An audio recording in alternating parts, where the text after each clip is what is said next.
Good morning all, this is the ThruNite TN4A flashlight. Let's do a bit of an unboxing. Instructions.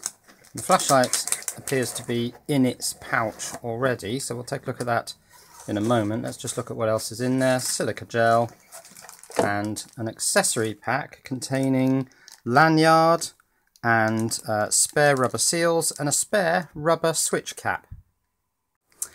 So let's unbag the flashlight, and here it is in a protective wrapper, and it's the TN4A High. Now HI refers to the LED that this flashlight uses. It's a Cree XP-LHI LED. Now maximum output from the LED is 1050 lumens, and it will run for almost an hour at that brightness level. The minimum output is Firefly mode, that's just 0.2 lumens, and it will run on that brightness setting for 80 days. Okay, let's open the flashlight up and put some batteries in. Now it takes 4 AA's, either rechargeables or alkalines, and you put them into this carrier. So let's put some AA nickel metal hydrides in here. I'm using these Panasonic now, they are, used to be Sanyo Eneloops. Put them in all the right way around, like so. Put that in the rear housing and then screw that back onto the torch head. Okay, operation, press the switch. The switch has a little blue light in it. That will turn red when the batteries are getting low, and the torch will come on in the brightness you last left it in. This one is low. Press and hold, and it will cycle through medium and high, low, medium and high. Now from any brightness, let's do it from low. If we double click, it goes into turbo, that's the maximum brightness. Double click again, and it strobes. And from off, if you press and hold the button, it goes into Firefly, which is a very low brightness mode, but can just provide a very tiny amount of illumination for a very long period of time. Okay, let's look at the beam pattern. You can see that there's a bright central spot. This is in medium brightness. And if I bring the torch down, you can see that there's a flood area around that central spot, both fairly clearly defined. Now from the manual we can see that the beam throw is a maximum of 457 meters. 1050 lumens is the maximum output brightness. It's waterproof to IPX8. I'm going to test that.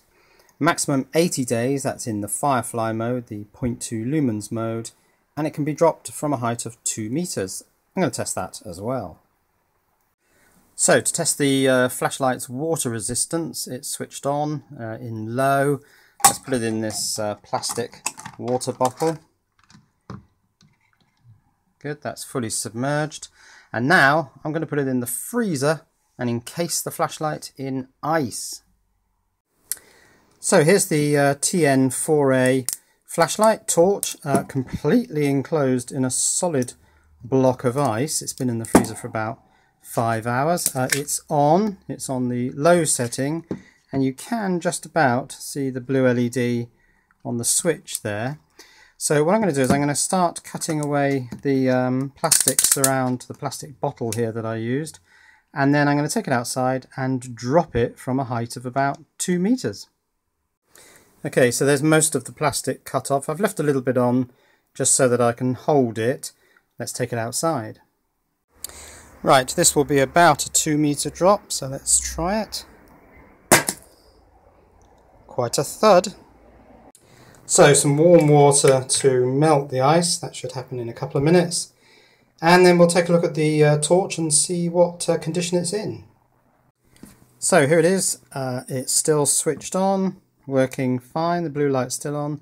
Let's just check the threads, because that's likely to be the area where problems would occur if it suffered an impact, but no, that's all working absolutely fine. That threads up completely normally, and there doesn't appear to be any damage on the corners. The ice, of course, did take some of the impact, so it's not a direct hit, but it was quite a thud. That's looking fine. So that's the ThruNite TN4A HI flashlight going back in its pouch, and I will put in the description below this video links to this item. Cheerio!